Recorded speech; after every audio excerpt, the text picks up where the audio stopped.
Thanks very much, everybody, for joining us here on this adoption roundtable. I'm hoping you're all having your lunch. I can kind of imagine you all at home, having your whatever it is. According to the Home Secretary yesterday, it's probably tofu, is it, from the Wokarati? And I don't know whether you read that, but I suspect a few of you might fit into that description. Anyway, maybe not.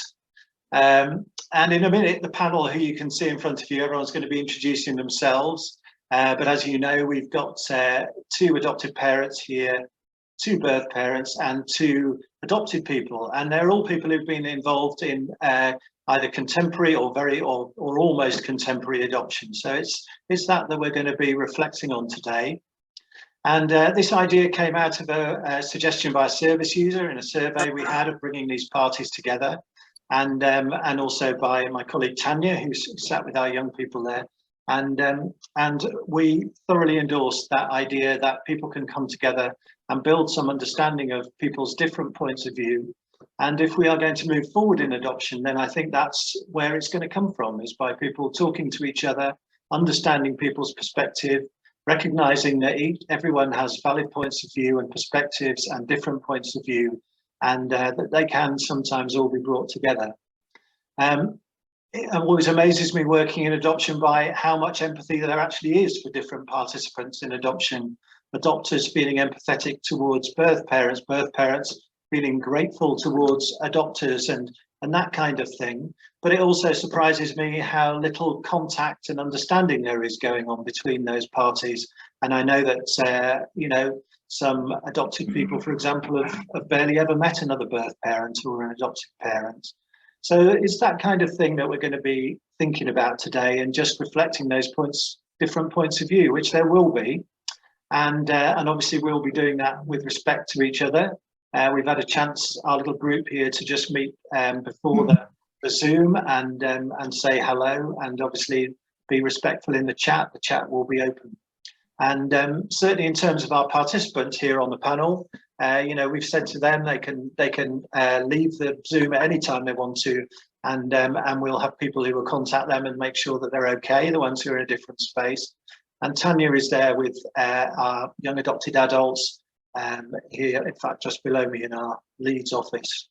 But take care of yourselves too. If that gets too much, just pop out. We've been taking questions on social media and from staff and other places over the last few days. And so we've got a real range of things to discuss today. Obviously, I think, given the nature of what's happening in adoption at the moment and the theme of National Adoption Week, contact and changing forms of contact, letterbox, the possibilities of direct contact. And we've got some really interesting experiences here. We'll be talking about that. We'll be talking about loss and identity, what it's like being adopted or adopted parents, that kind of thing, about reunions, and then we've got a range of other topics we can spring onto if we need them. What I need to say to everyone is that while it's funny doing something like this, because we have 2 adopters, 2 birth parents, 2 adopted people, these guys, they're not representing all their sort of group of people, if you like. They are individuals completely with their own individual points of views. And we haven't managed to cover a whole range of perspectives on this panel. For example, we have no one who's transracially adopted or whatever it is. So the people who are here are the people who are here, and they're going to put forward their views. I hope that's okay with everybody. And obviously they've been advised just to disclose what they want to disclose. And on that subject, I should say that I was adopted, as is my colleague Tanya down there, just for full disclosure.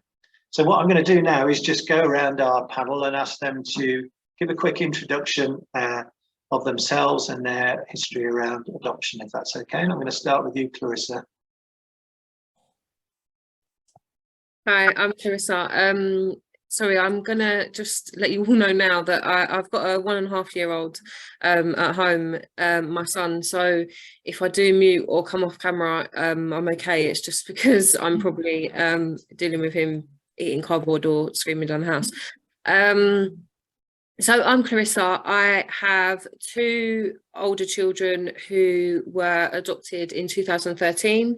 That was following myself being in an abusive relationship. I spent years and years just trying to figure out what had even happened and how, and had 5 years of therapy before kind of really understanding the reasoning around what happened and stuff. I am very lucky because I get face-to-face contact. Sorry, my dog is now barking in the background. I just have it all going on here. No, don't worry, Clarissa. Yeah, so I've always had face-to-face contact. I met the adopters before my children were moved to them. We built a very positive relationship over the years, and there have been difficult times, obviously. My children aren't very open about how they feel and stuff. They're still quite young, even minded, let alone their ages. So obviously we've kind of just taken it into our own hands of what we feel is best for our children, adopters and myself, with regards to contact. So we initially were having once a year face-to-face contact. That then changed when I decided that letterbox, we were having letterbox as well in between that. I decided letterbox wasn't very good. The adopters agreed. So we decided we'd have 2 face-to-face contacts a year instead. I was then invited to the adopters' home to see my children. So a few years ago, I went to their house for the first time. And then I had my 3rd son, who has had no social services involvement. And obviously they've had contact. They've now met 3 times. I think January will be the 4th time that they meet each other, but they get to video call on birthdays and Christmas. So we've tried to like open it up as much as we can without rushing ahead of ourselves.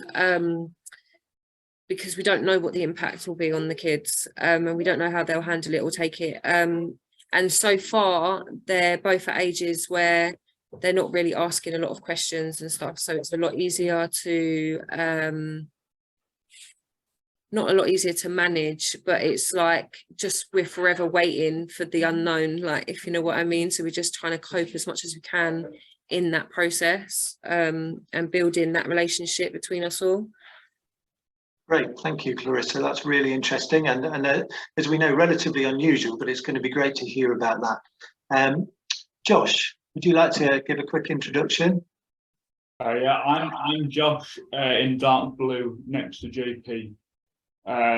I'm 24 years old, and I've got cerebral palsy. I got adopted when I was 5.5. In 2003. I have a blood sister who I see. Well, I used to have contact with her 2 to 3 times a year, but this stopped when I was 18. But it started when I was around 4.5. So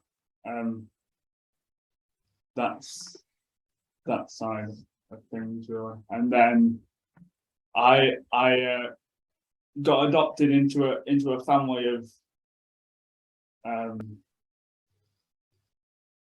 well, my adopted parents have 3 of their own children. I mean, yeah, sorry, three brothers. I have 3 brothers and 2 sisters, and one's blood related, like I said. But one of my other brothers is also adopted, but he wasn't adopted with me. Was he adopted before you? He's younger than me, but he was adopted before I was adopted at 5.5. Super. And is it worth saying that he has? Oh yeah, he has severe cerebral palsy. He needs. And he needs full-time care. Great, thanks a lot, Josh. JP. I'm JP, I'm 24, like Josh. I was adopted age 6. Originally went into care with my siblings, but we were split up and adopted separately. I'm now working with people with complex needs. That's it in a nutshell. Yeah, and your adopter was a single mum, weren't you? Yeah, I was adopted by a single woman. Yeah, single parent household with no other siblings or anything like that. Okay, great stuff. Thanks, JP. Kristy. Hi everyone, my name's Kristy. I'm a birth mum of 2 children. I also have a 16-year-old son at home that I brought up with no interference from social services. My children were adopted due to I was in a very domestic violence relationship. I've never had any contacts. I did have letterbox where social workers would help me write letters, send them on the way. I never got to see these letters, and unfortunately these letters were too hurtful for the adoptive parents who stopped my letterbox contacts.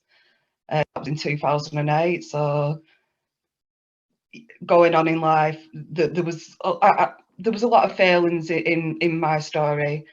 Just to cut it short, the social workers disclosed information to me where I knew where my children were, I knew the names, I knew everything about them. I didn't go and interfere, I didn't go and look for them, I didn't do anything. I just sat back on social media and I've painted a picture of their life. They'll be becoming young adults soon, so a reunion is just around the corner. That's it. Great. Thank you, Kristy. Mike. Hello, my name's Mike. I'm a single adopter. I adopted about 14 years ago. I still feel very, very new to it all. Both my young people are adults now. One moved out about 2.5 years ago, and he's fully independent. And we keep in touch 3 or 4 times a week. The other one did move out, but he's back with a vengeance, which is great. So we did have letterbox contact when the boys were younger. That was very intermittent and not very helpful really, because it wasn't very successful. We kept missing people. They didn't keep to timelines. We did keep very close contact with siblings, so they got 3 or 4 siblings that we kept in physical contact with, so we'd meet up every month or so, and that worked really well. And both the boys keep in touch with their siblings now that they've got older. And I think the main thing I want to say is I still feel very new to it all, and I feel very old, but still feel very new. I'm still learning every day. Thank you. I completely understand what you're saying now, Mike. I feel the same. And Peggy. Peggy's just stepped out, Mike. Hopefully she'll be back in soon. Okay, Tanya. What do you want me to introduce myself? Sorry. Yeah, go on. Okay, so yeah, I'm Tanya. I work at PAC-UK, but I also happen to be adopted. I'm here supporting these guys. In terms of my own adoption, I was 1985. I was cast as relinquished, although I think me and my birth mum will both question that phrase. I have been in reunion. My birth mum went on to marry my birth dad, which is quite unusual. So they stayed together after I was adopted and went on to have 4 more children. So I have 4 full siblings. I have been in reunion, and Mike actually did my reunion, which is a bit odd because we weren't working together then, but we do now. But I'm not in union with them any longer. And that is for a myriad of complex reasons. So yeah, that's me. Okay, great stuff. So since Peggy's not here, I just want to we'll start with the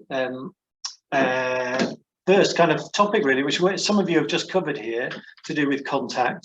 Now, before we get on to any ideas about direct contact, as I say, that's unusual, but we've got great experience here, both from Clarissa and Peggy. But all of you, I think, probably at least started with the idea of letterbox, even if it didn't work out. So, and given that that is the most current form of contact which is being put out there, I just wanted to hear from each of you what you felt kind of worked and what didn't work.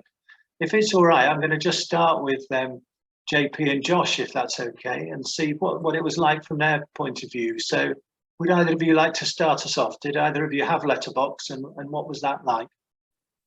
I had letterbox, but I also had contact with certain members of my birth family.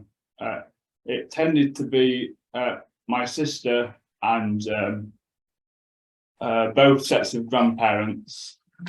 Had this, I think it started off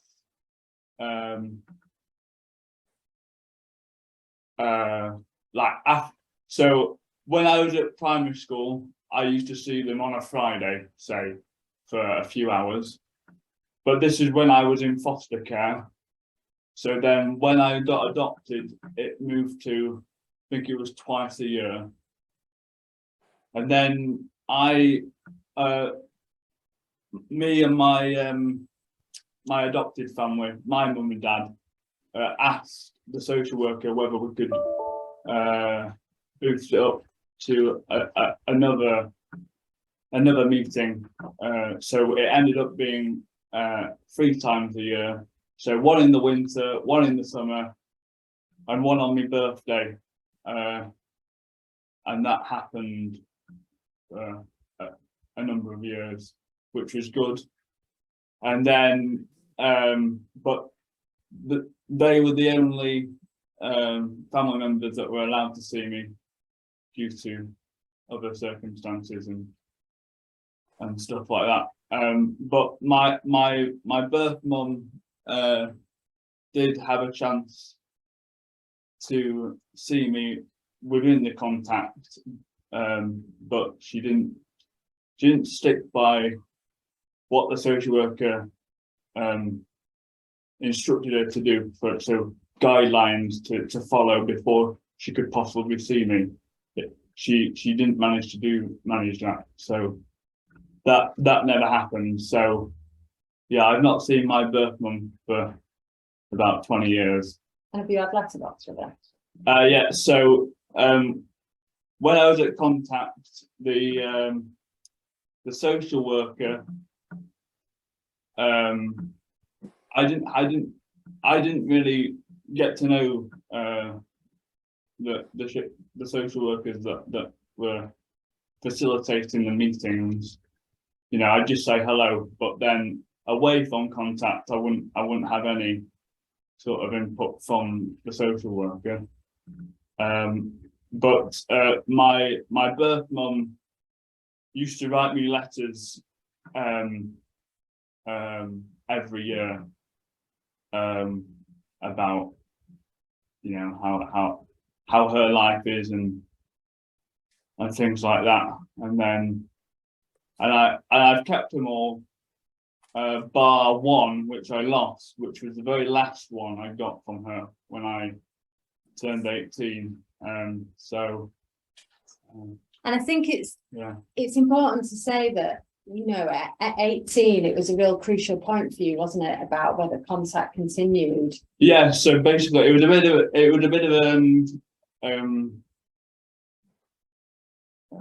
what's the word,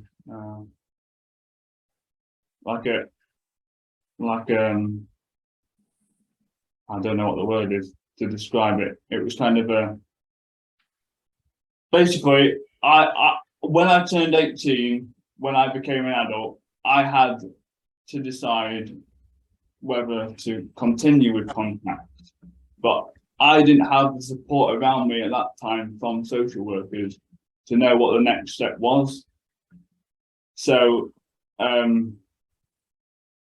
years ago, I found PAC-UK with Tanya and her colleagues and Mike, and I was able to access my files, which I'd never done before.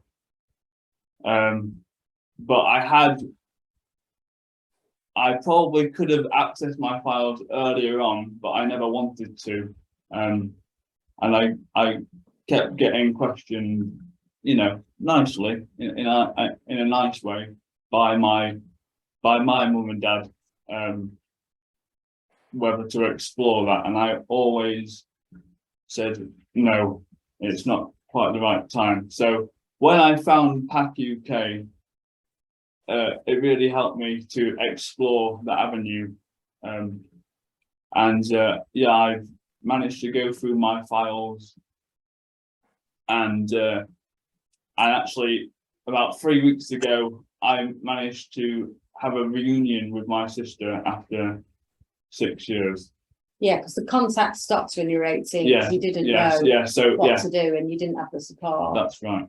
And it just fell off by the wayside, didn't it? So It did, now you're it back in did. the reunion, aren't you? So yeah, without the help from PAC-UK and the team, the reunion and trying to make contact with my birth family would have been very difficult. Yeah, so what you're saying, and I can see a question in the chat, really is about the kind of support that comes in when young people reach 18 and are thinking about their adoption wasn't there for you. Sorry, Mike. Yeah, no, go ahead. There's not a lot of support for young people on the way to go forward. But once you turn 18, there's more support before you turn 18. But once you turn 18, you have this magic wand, you know, that people think, right, you're 18, you should be able to do this, that, and the other. But you know, 18, we're still young, we're still, you know, learning about ourselves, learning about our paths. So it's very unknown when you turn 18 and what to do. Great, thanks, Josh. And just to let everybody know, Peggy's internet has gone down, which is why she's not here. So hopefully she'll be back on it soon. JP, and then I'll be coming to the rest of you. Talk to us about contact you had when you were under 18 and how that was for you, if you had it. I only had contact with my little brother. We both were adopted, but not to the same household. Okay, you didn't have any with your birth parents? Why were you not adopted to the same household? You don't know. That I still don't know that to this day. I'm not sure. Okay. And do you have any contacts since with your birth family or not? I have, yeah. I've had a reunion with part of them. Some part of them I can't legally meet for reasons, but yeah, I have met with a few, and I went back quite early. My adoption failed. It wasn't a great story that I think it can be for other people. So I ended up going back, but that didn't quite work out as well for me either. So. And did you have any support when you were in the union? Or did you do it off your own accord? No, it was done really because they found me. They came looking and they found me. But yeah, I wasn't with a social worker, or I didn't have a worker I could go to for support. So neither of you, at the end of the day, you know, it sounds to you as if neither of your families has worked, if that failed too, kind of thing. Yeah. Where does that leave you, JP, do you think? I think I've got quite a unique perspective because thankfully adoption works, and I'm a complete advocate for adoption. It's just sad that it doesn't always work, you know, 100% of the time. But okay. I'm trying to be the voice for the ones where it doesn't really work, because we are out here. You are what, sorry? I said because we are out here. Yeah, we're still out here. Okay, should we come to the rest of you? I mean, we've broadened this out already from letterbox to all forms of contact, really. But I'm really interested to hear the contrasting kind of experiences of people. Do you mind if we come to you, Clarissa? Because I think you've got a different one, haven't you? Yeah, yeah. I guess for me, I'm just fortunate that the adopters from the beginning wanted it to kind of be open. The court also in the judgment said that I should get contact as well, which I think was a massive, so the type of adopters that attracted, if you know what I mean, like they were already aware of it needing to be kind of open, and that the potential was that I would be seeing them. And at times, obviously I can't speak for them, I do think that it must have been quite daunting. There's been times where the adoption support worker at the time would contact and say to me, you know, they're a bit worried about this and you said that, and they're a bit concerned. But to be honest, like over the past 10 years, there's been frustrating times, but also there's just been so many beautiful memories that we've been able to create, which has kind of like overrid the struggles and the uphill kind of like trying to balance everything, you know, and especially, like I said, that my children aren't very open and vocal about how they feel and what's going on for them, so it can make it it's all just guesswork. Like none of us really know the impact on them until they're older. And can I just ask, Clarissa, sorry to interrupt. I mean, people are, I think I am anyway, wondering, so how did you manage to do this? Whereas, you know, where you were given that opportunity, and that's rare. I think it's probably going to be growing, but it's been very rare. So yeah. in what way did they look at you differently? I think, I don't know if they did look at me differently. I think that I was fortunate enough to have people that understood life, you know, and that actually sometimes we all make mistakes and sometimes we're not in control of that necessarily, and I think I was quite fortunate that also that they had their own personal experiences of certain things. I won't go into it too much because it's again not my story to tell, but because of their own personal experiences, I think it helped them to understand what the children needed. Also, there was something else I was going to say off the back of what you just asked me as well.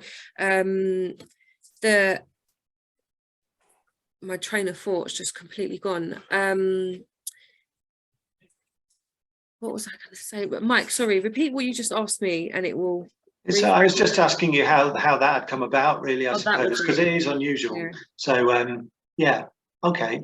Yeah, no, I think it was more just that it was a part of the process. That's how it started, that it was just a part of it, and for me it was normalized. I do think that if my children had been adopted and there'd been a few years between me seeing them again, it probably would have been a lot harder, because I still grieved and I still had to prepare myself before seeing them, and afterwards having to grieve again for children that are alive, you know. And it's really difficult to explain that without just sounding, you know, a bit crazy, but actually you do grieve for your children when they're not with you. There is that piece of the puzzle that's missing, and I know for me that there has been times where I could have just ran away from it all and just gone and hid under a mountain and curled up in a ball and just pretended that none of it ever existed. That would have definitely have been an easier option, but actually, like, sometimes you have to face your fears, and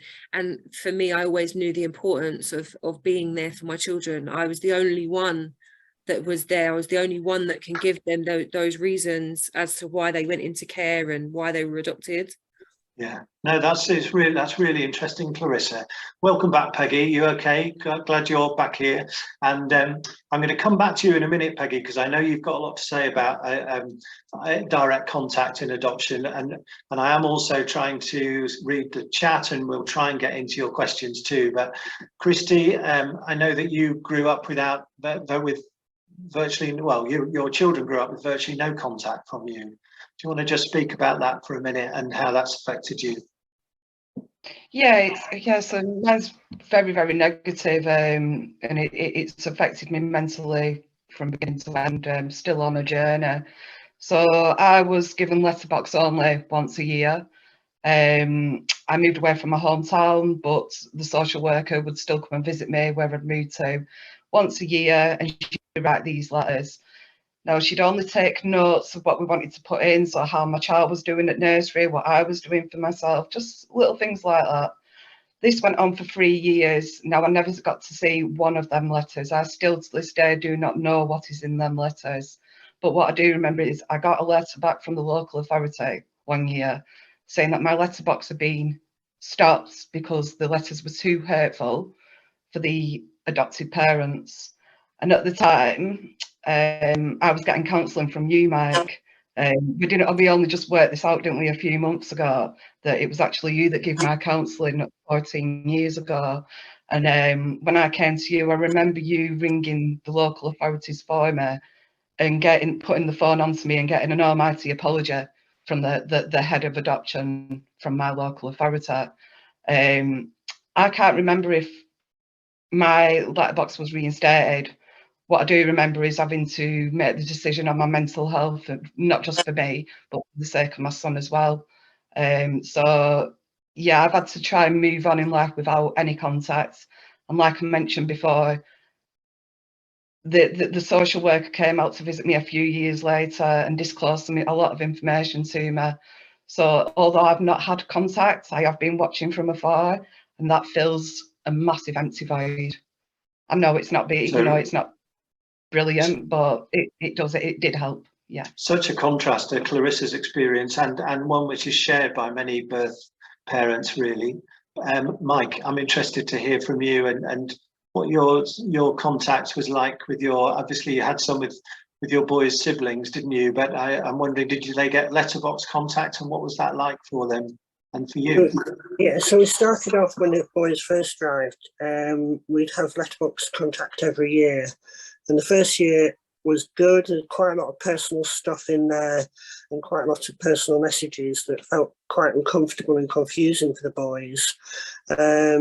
The following year, that was all changed, and it was a typed letter that appeared not to come from birth family. And it said quite a few statements that were repeated the following year and the following year after that. So it felt like just a churned out letter, so it didn't feel very personal. And they were also very intermittent. So we never knew when these letters were going to come. We knew when we needed to send ours, but we never got a reply for 6 months, 8 months, and sometimes we just didn't get any replies. And it just became a problem each and every time. I would show the boys, we'd read the letters together, but it just became a bit of a problem. So it just fizzled out. We kept sending the same, every year, but they just didn't get them back. Which is a very frustrating story, isn't it? And is experienced on both sides, if you like, of adoption, and is one of the big letdowns of letterbox, isn't it, when it doesn't work? Is it all right if go on, Mike? What were you going to say before I come to Peggy? Yeah, the other thing that to highlight was the fact that we hadn't had any contact at all for many years. And when the boys got to 18, we started then getting contact via social media, direct contact, both directly to the boys, then to me, and then to my parents that are quite elderly, and it really upset my mum. And we ended up having to get the police involved, just to saying, please don't get in touch. And we came to you guys for support. And the boys then said they didn't want any contact. But social media has played a massive problem for us over the years.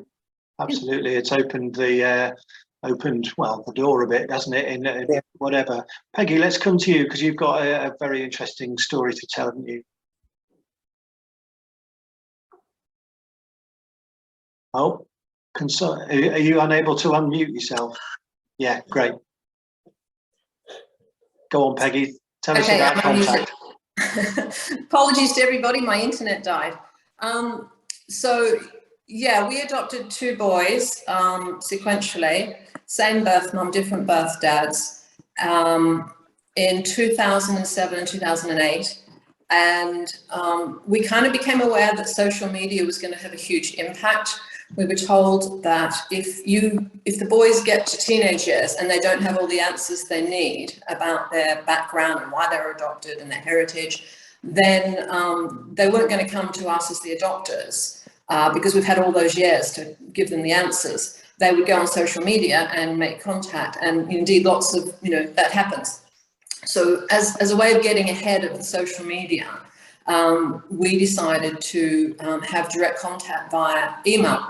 So we shared, the birth mum is called Laura, and we shared an email address with her, which we still use to this day. So, and the relationship progressed over the years until now she and I and the boys, we have an open adoption. We've been to each other's homes, and yeah, it's just a really wonderful experience. And as a result of her being engaged in our lives, she then, we call when we speak publicly, we talk about the boys as CJ and RJ to protect their identity. But CJ's birth dad hadn't engaged in letterbox at all. We wrote every year, but he never, I don't think he even accessed the letters. It was just too painful for him.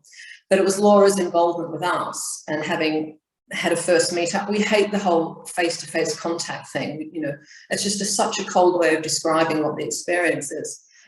So as a result, of us all meeting up and spending time together, she found it a very healing process, and she encouraged him to be in touch with us. And so we now have email contact with both the birth dads and have done for a number of years.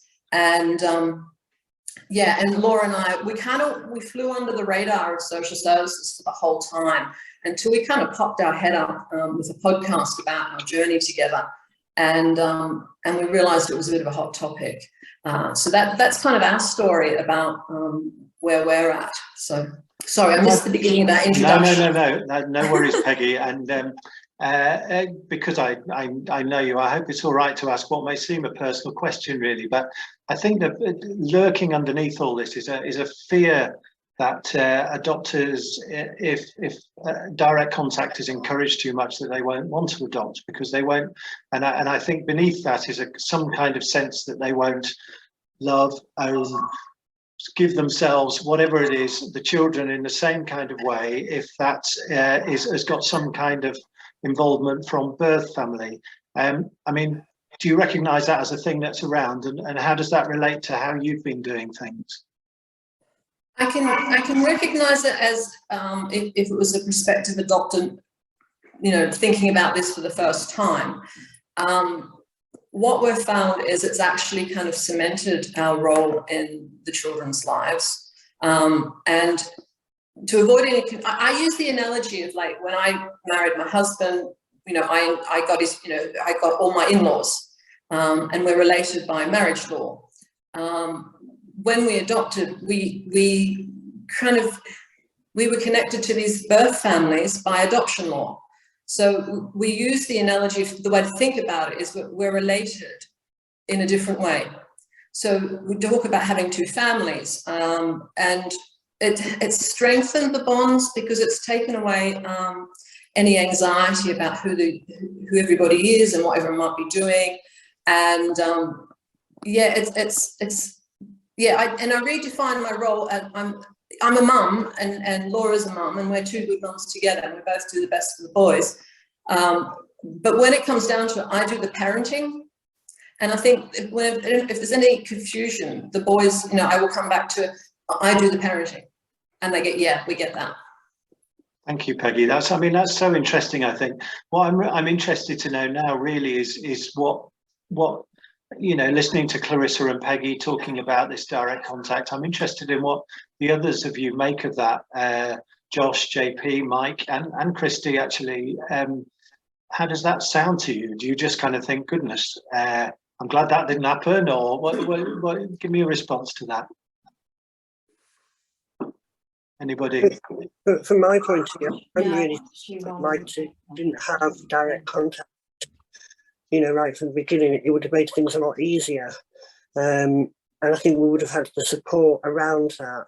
So it was really disappointing that we didn't have that letterbox contact, and then we couldn't grow on that. But it was so intermittent and erratic that it just caused problems. So I do feel quite sad, and I wonder if we'd had more supported contact from the beginning, that we wouldn't be running into the problems that we have done recently. So I'm quite jealous, really. Interesting, Mike. Thank you. JP and Josh, what are your reactions to hearing Clarissa and Peggy talk about that? I'm not sure. I don't know if it would have helped my situation. I'm not sure. What about you, Josh? I think I can understand your frustrations and your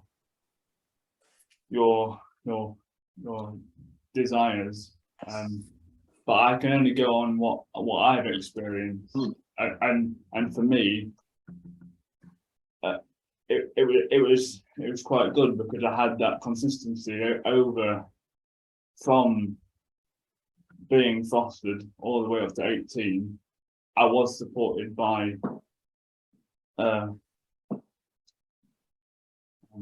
social workers.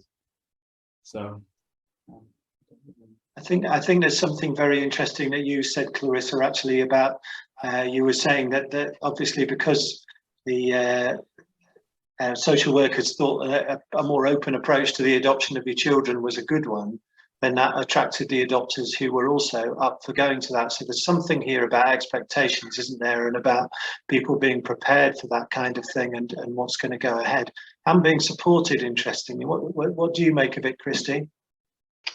I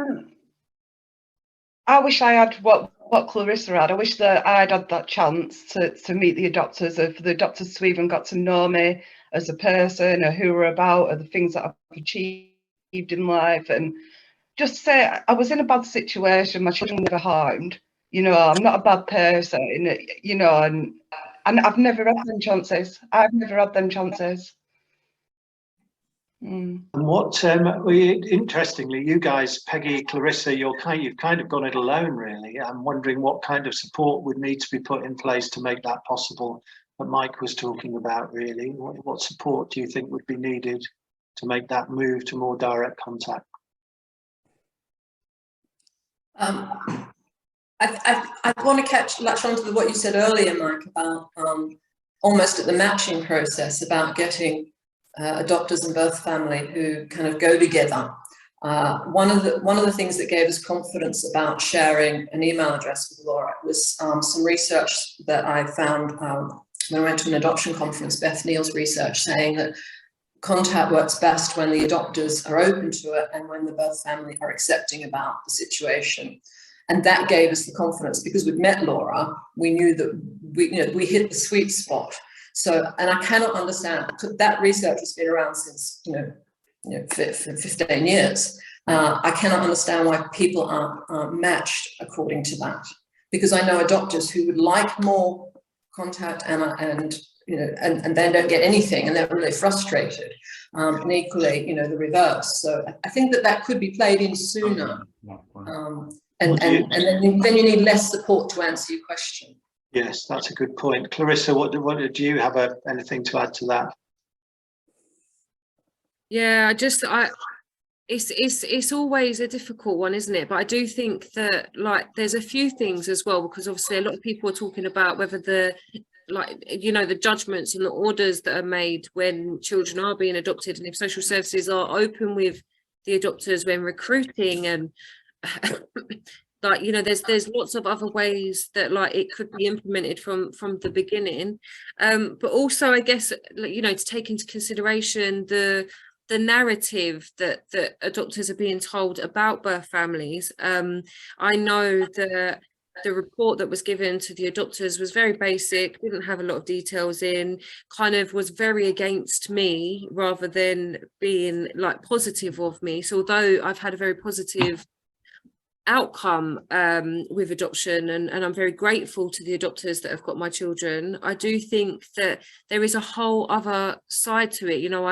I'm not just affected by adoption myself with my own children. I've got family members that children have been adopted. I've got friends whose children have been adopted, and I do understand and see it from multiple perspectives, and I think that one massive blockage is social workers. Actually, if the social worker isn't on board with contact, then it can have a huge impact on what happens and what is seen as best for the children. But also one thing that's not taken into consideration, sorry, pardon me, is contact reviews, because everyone's got the capacity to change. Like, I'm not being funny, but when it's been 10, 15 years, like everyone would have made some sort of a change within their life, and that's whether it be positive or negative, it should still be looked at. I'm glad you raised that, Clarissa. It's come up in the chat as well, and I was going to raise it. My understanding is that that is best practice with contact arrangements anyway, that those ought to be reviewed. The simple fact is that they're not, for all sorts of reasons, many much to do with capacity. But I think that as I say, the best practice guidance is there, that's done, I believe. So really there ought to be reviews. We've also come up in the chat about meeting adopters, and again, I think that that's sort of considered, except with exceptional reasons, to be best practice, and can lead to more open and long-lasting relationships between birth family and adoptive family.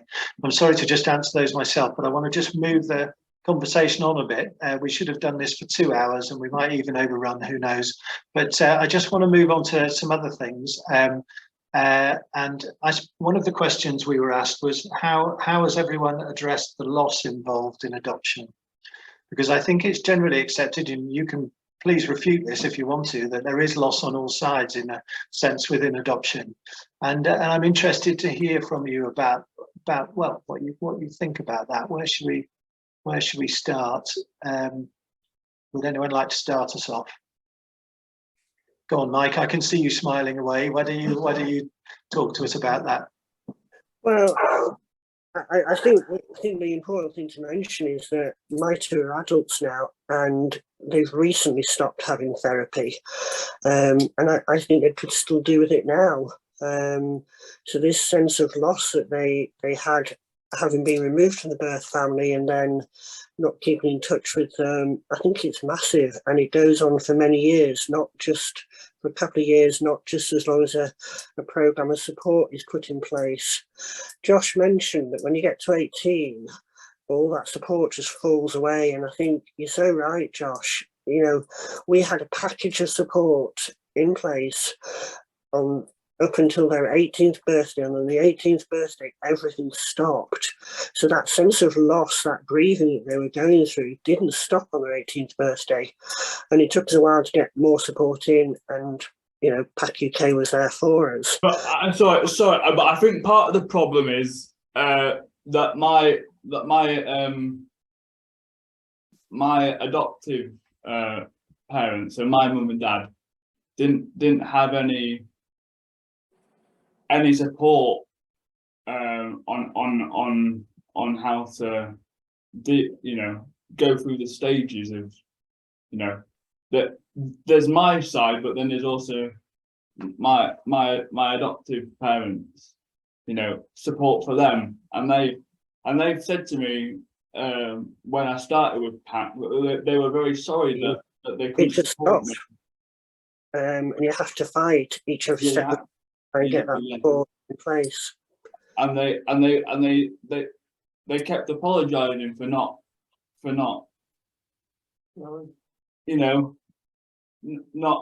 not being able to support me in that way. For me, my adoption has been a success, really.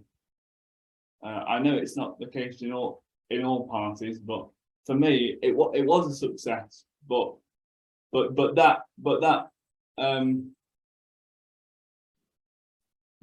the bridge between my family and my birth family, I had very little support from.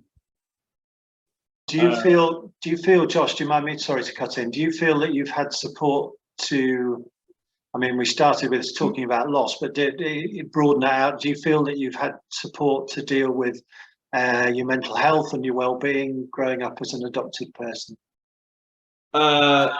No, it is the blunt answer. Because as a child, you just go with the flow, and because my case wasn't you know, there weren't many problems in the different stages of getting me out of the birth family into foster care into being fully adopted.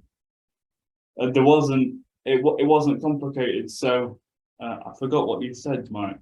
I was asking you about what support you. Yeah. What you're saying is that you weren't screaming and shouting, so your parents never. Yeah, exactly. Yeah, Okay. because it ran seamlessly. We got on with it. You know, we were lost in the system. Yeah. I'm just going to talk a little bit because I didn't mention at the beginning that JP and Josh are from the Fill in the Gap group, and I suppose which is a therapeutic group for 18 to 25-year-olds, and we've set up a PAC. And I suppose the theme in the group is often that actually, as kids, you were just getting on being kids, and it's not until you're adults that you really realise the impacts. Yeah, I remember. Not quite so much for you because you were 6. I remember what I was going to say. So it really hit me mentally when I was 17, when I finished college or sixth form or wherever the education system leads you. When you finish that, for me, that was like that hit me, because you know you have your routine of going to school, going to college, going to sixth form, and then once you hit 17, 18, you have to make your own living in life. So that's when it really hit me mentally. And many people it does, Josh, and I think that what we're really hearing from you clearly is about that need around the transition from childhood to adulthood and services, and how you make that jump really. Sorry, go on. No, so sorry, just quickly, I started off paying out of my own money for counselling for a number of, well, I think it was a year, and then I managed to find not a pot of money, but my dad worked in a place where his job allowed for therapy within the family, so I took advantage of his outlet. So I had some counselling sessions through that, and then I found PAC-UK, and then I had my own therapy worker, which I've been with for therapeutic life story worker. Oh yeah, sorry, that's right. For 2 years now, and that's when I went through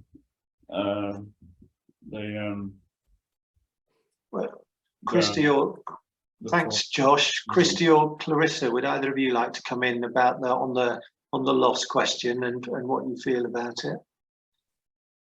I'll go for it if you want. It's an impact all the way through from beginning to end. Mentally, I describe it as a roller coaster. Still to this day, I don't like the term grieve. I believe grieve is for somebody that's passed away, and I know that my children are healthy and well, and I can't stand that word grieve. You must grieve. You're told to grieve from the beginning. What I ask now, when 16 years on, is when does this grieving stop? If that's what it is, grieving, when does it stop? There isn't a lot of support out there. There's not many that understand what adoption is and what actually comes with it. Charities are far and in between. It took me ages to find PAC-UK again last year. We need so much more. There's so much more needs to change from the mental impact. The mental impact is just torture, and it's not just the birth parents, it's the wider family, it's the siblings. It carries on. My son said to me, I don't understand, Mum, why you can keep me but you couldn't keep my sisters, and there was only 9-month difference between when the girls were free for adoption and me having him.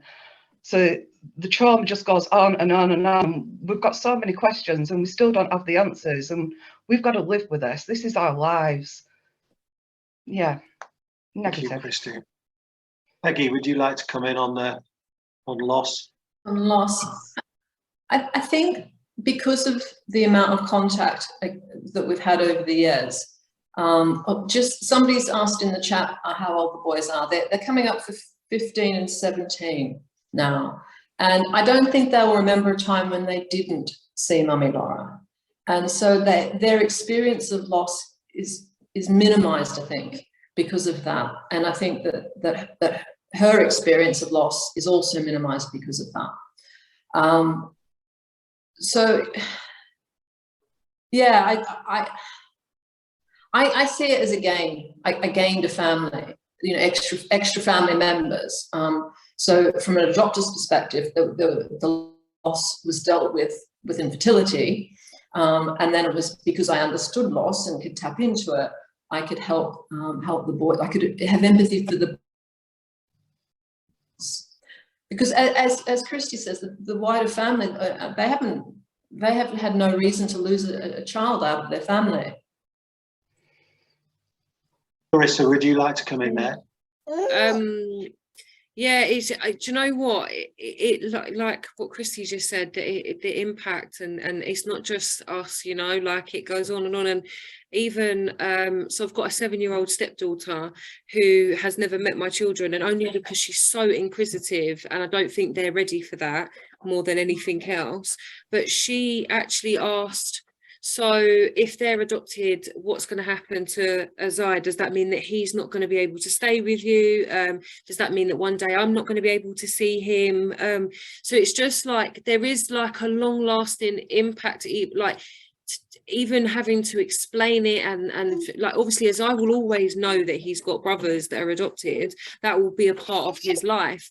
But there's so much more, you know. My parents have lost out, my brothers have lost out, my aunties and uncles, my friends who were all around my children, and one thing that I've always said is that, like, yes, I get to see my children, but they're not the children that I would have raised, you know, environmentally and the way that they've been brought up, and the way that their adopters have got different parenting skills and everything, you know. They're not, you know, their DNA is half of me, but they're not the children who I would have raised, you know. So actually when we meet, it's still like meeting strangers.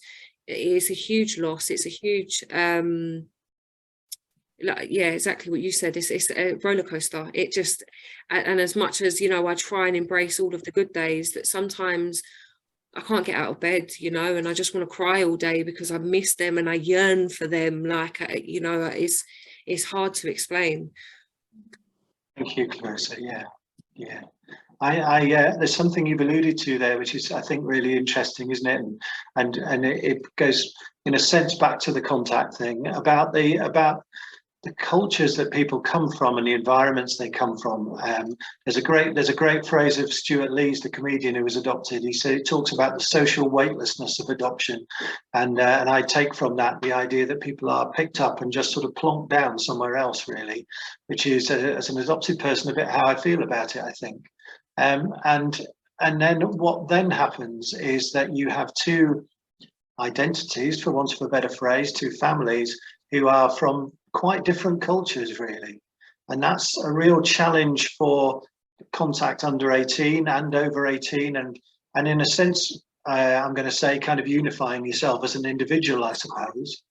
Again, I'm going to come back to our adopted young men there and just see what you think about that. I mean, from what you know, are your birth families very different from your adoptive families? I know that you're not having loads of contact with them, but I think you probably know quite a bit, don't you? I'm looking at you, JP, because I think you've probably got quite a good answer on this. Yeah, my adopted mother was single parent, of course, like I said earlier, but I know that I was taken from a family that was of a father and of a mother, so they weren't particularly the best kind.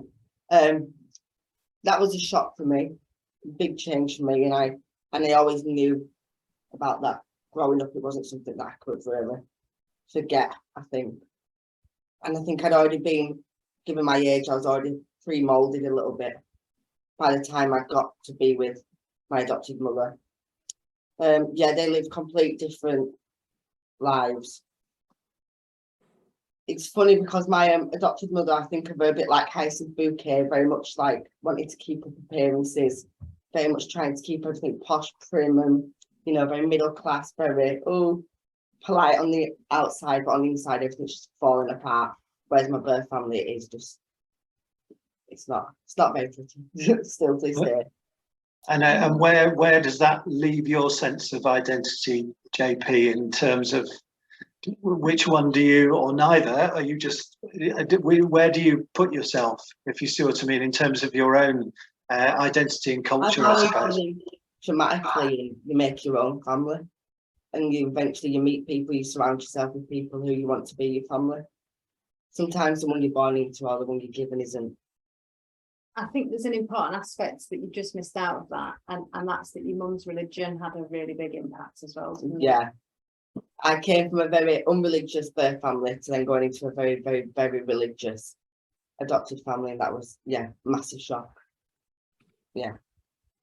Thanks for sharing that, JP. Peggy. I just wanted to kind of echo what you're saying, because yes, our boys' birth families are working class and we're middle class, although I was born and grew up working class. So that's the irony, is I can kind of be a foot in each camp. But particularly with the eldest at the moment, he's at that age where, that teenage age, where everything's black and white, and he identifies very much with his birth father. And I have conversations and I say, you don't have to reject one to embrace the other, because it is a very teenagery thing. Things are black and white. And that seemed a funny concept to him, but he did kind of, I'll have a think about that. But it is what he's negotiating at the moment. And I do hope that he comes out of that with being able to have a foot in each camp and be able to kind of, you know, be comfortable with everybody.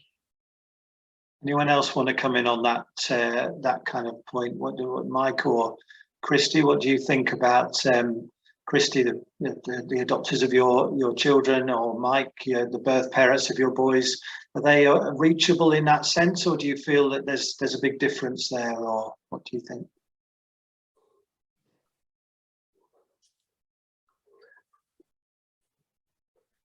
Sorry, you went to me.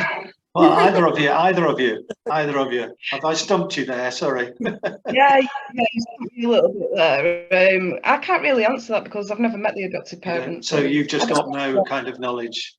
Do you worry that No. if or when you meet your children when they are adults, that they will be different from you? I do and I don't, only because I know more than what I should do. Because like I said before, I've been watching from afar on social media. Okay. I'm very worried. I'm very worried about the situation because of what I do know. So I don't know what a reunion looks like for me. I'm more concentrating on going back to my local authorities for answers that I need for closure before I even attempt to go for a reunion. Because I think that I need my answers first before I can go back to my children and say this, and this is why it happened. Which seems really sensible to try and sort that out in your own mind, really. Yeah, I can't give them answers until I know. I can't physically go to them and say, I don't know why all this information was disclosed. I don't know what was in them letters that were so hurtful. It's not that I never wanted contact with you. I always did. I always have, and I always will do. It was never my fault. Anyone else like to add to that? No? Okay. Great. So just a couple of the things which are coming up in the chat. We've got people saying how we're back to contact again here. First off, how young would you share letterbox letters, and what's the impact of that? And how soon do you think children should have direct contact if they're going to? This is a question really about how young we should be starting this, and that's been coming up in the chat. Would anyone like to chip in on that one? Yes, Clarissa.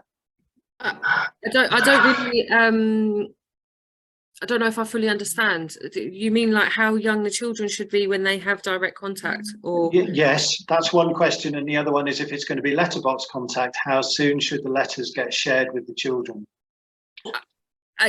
Yeah, I mean, on a personal level, you know, obviously it should just be a part of their life. But that's just my opinion. I know that the adopters to my children do make sure that they're careful about when they share certain things and whatever, just because of like school, and there are certain times, but nothing's withheld from them, if that makes sense. Like they fully are aware of, like they were aware when I got into a relationship, they were aware when I years later fell pregnant with my son, and like they've always been aware of them processes. Letterbox, I mean, I was just on a call this morning with Beth Neal and Sammy, who is a birth parent, who was on yesterday, I think, wasn't she, with you guys?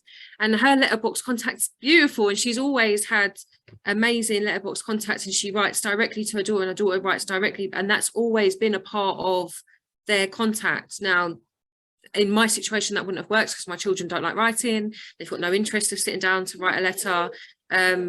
You know, there are other ways of going about that, I guess, like videos and video calls and stuff like that, which they're a lot better with. But like in my case, my children just carried on, like, you know, it was just a part, like I was having regular contact whilst they were in foster care. They moved when they were adopted, and then I carried on seeing them. Like it was just always a part. My middle, he's not my youngest anymore, my middle son was just over one when he was adopted. So I don't think there is a youngest age. I just think it depends on your personal circumstances, because obviously it's easy for me to be like, oh no, do it as soon as possible. I'm not the child, and I'm not, you know, I don't live in your house, I don't know the dynamics, but I just think that if it's done age appropriately. Yeah. Mike or Peggy? Mike, did you want to chip in on this one? What do you think? I think when my boys came to me, they were 7, so they were very understanding of what was going on with them. And I agree with you, Clarissa, that, you know, why hide anything? You know, if these letters are there available, I would show them straight away.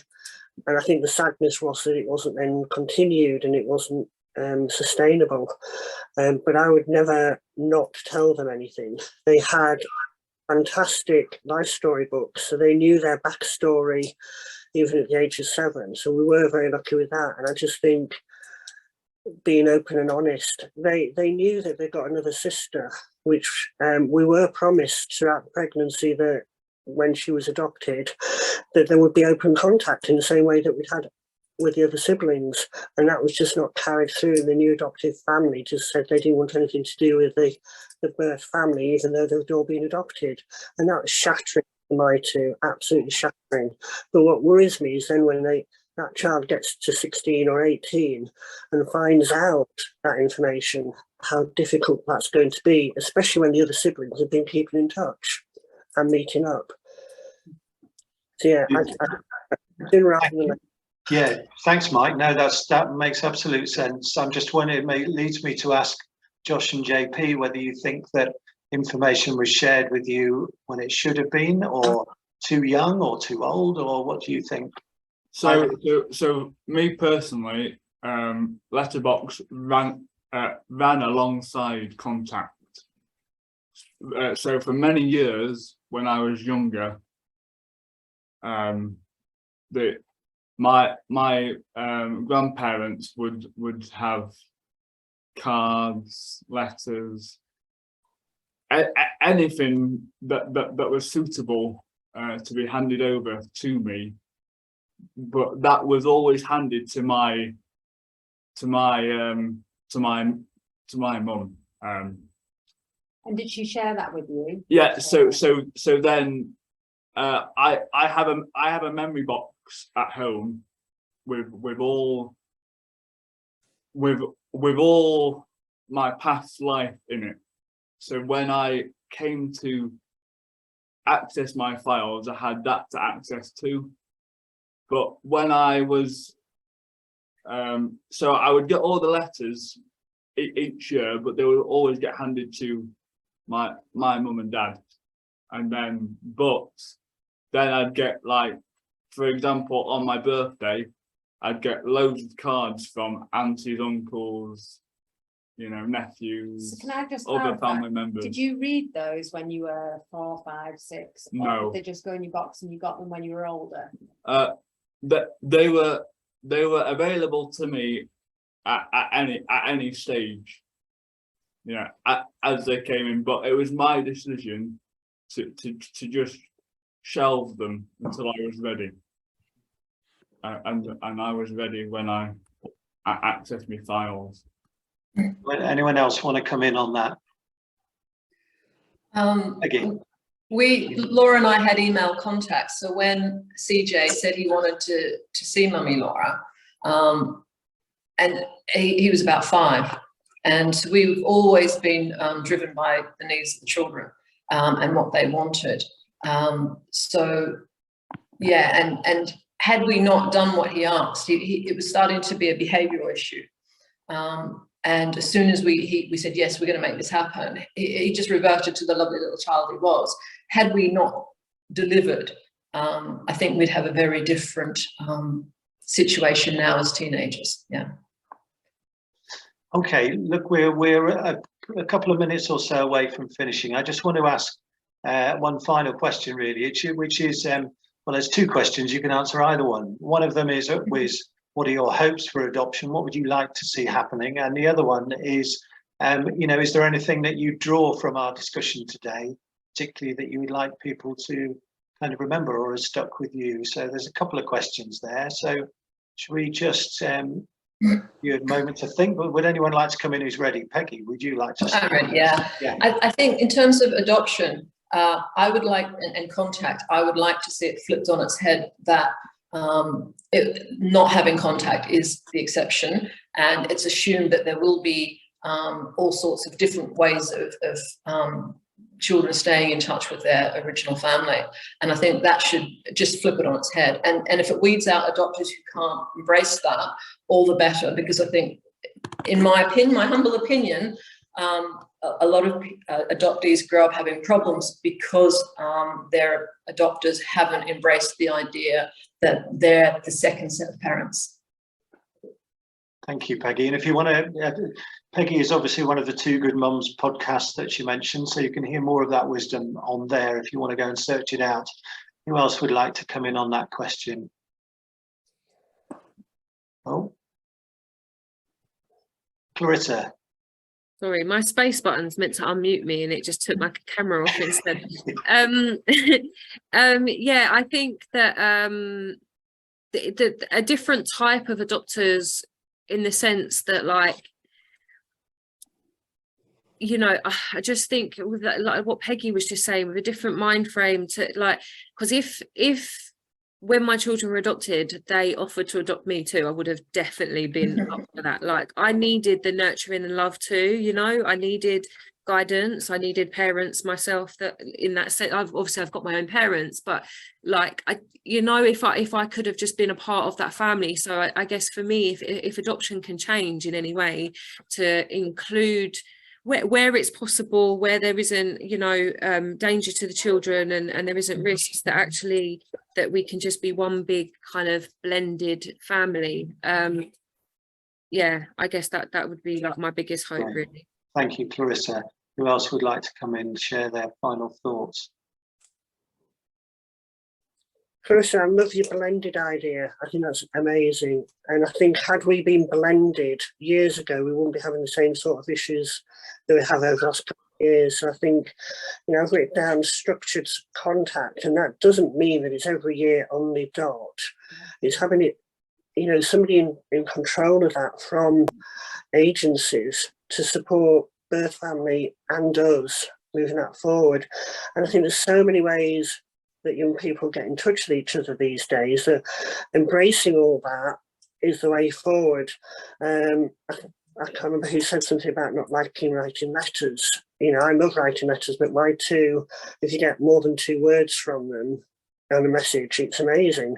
And so using different ways of communicating and keeping in touch is the way to do it, and not just slamming the door shut when letterbox doesn't work. Thank you, Mike. Yeah. JP, Josh, Kristy, who'd like to give any final thoughts or hopes for adoption? I think Oh, sorry. Yeah, go, Josh. Sorry, I think when you first get put up to adoption, I feel sometimes when the social worker is thinking about what is right for the person, to consider what impact that'll have on that individual person. For example, for myself, you know, I've lost so many years of having a relationship with my birth sister, and that's what hurts the most, is not being able to have a relationship with her over the past 20 years. You know, I would have been much happier within myself if myself and my sister we got adopted together. So I think it's just important that the social workers have, or try and cover as many angles as possible. It might suit the child for the here and now when they're 4, 5, 6, 7 years old, but later on in life, the adopted person is going to have a knock-on effect. You know, these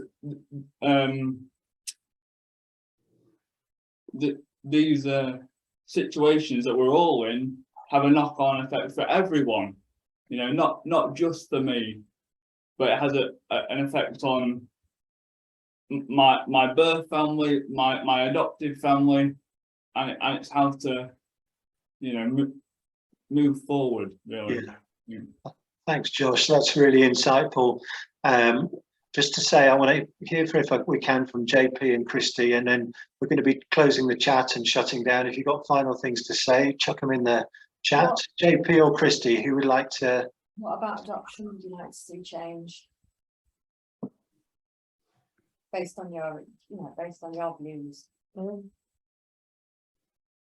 I was lucky I was able to find a group like this, and get a part and actually meet other adopted people like me for the first time. Like, I never knew, I knew we were out there, but I never knew personally any other adopted kids until I came to this group, or any other adopted people. So it was nice to meet Tanya and to meet Josh and the other folks. I think adoption, more support maybe should be given to single parents when adopting. I ended up being diagnosed with a health condition, and I don't think my adopted mother got any support really with that, or as much support as she could have done. So I'd probably look to try and see how that could be offered to her, some more support. I think also support was given to me a little bit too late, but it also was a blessing to me though, because I was also old enough to sort of accept that I needed the help. I understood that I needed help. Thanks, JP. I think I would have got that at a younger age. Yeah. Kristy. I'd like to see the children's voices amplified. I think that their voices should come first. I think that they're the ones that should be listened to. I think that it should be about what they want growing up, how they want to go about it. Let them take the first steps in that, and just be open with them. Be open with them, because there's no going away from it. The adoption happened. There'll always be that first family. There'll always be them blood relatives. And later on in life, then children will want to know the truth. So like Clarissa said, be open with them. It's like, for me, bringing up my son without his sisters, I had to start off from a very early age. I was telling him a fairy tale, a story that one day he will meet his sisters. And now he's 16, he's wondering, well, why have I not met him? You know, but he's always known about them. He's never ever been told anything else. He has always known about them children since a young age. And now that he's older and he understands, we don't have any problems at all. He thoroughly understands, and he's a thriving boy. He's doing so well with it all as well, even though he is struggling and he does want to know his sisters. I think being open makes such a big difference. Thank you, Kristy. we're going to close now. I mean, I'm just full of gratitude, respect, everything for all you guys who've talked today. It's just been such a treat to hear different perspectives, and hopefully we've started to open up, along with other people, some conversations that need to go on and some relationships which need to get built. And it's just been great to hear from you. So thank you ever so much, everyone, for attending as well. And thanks very much.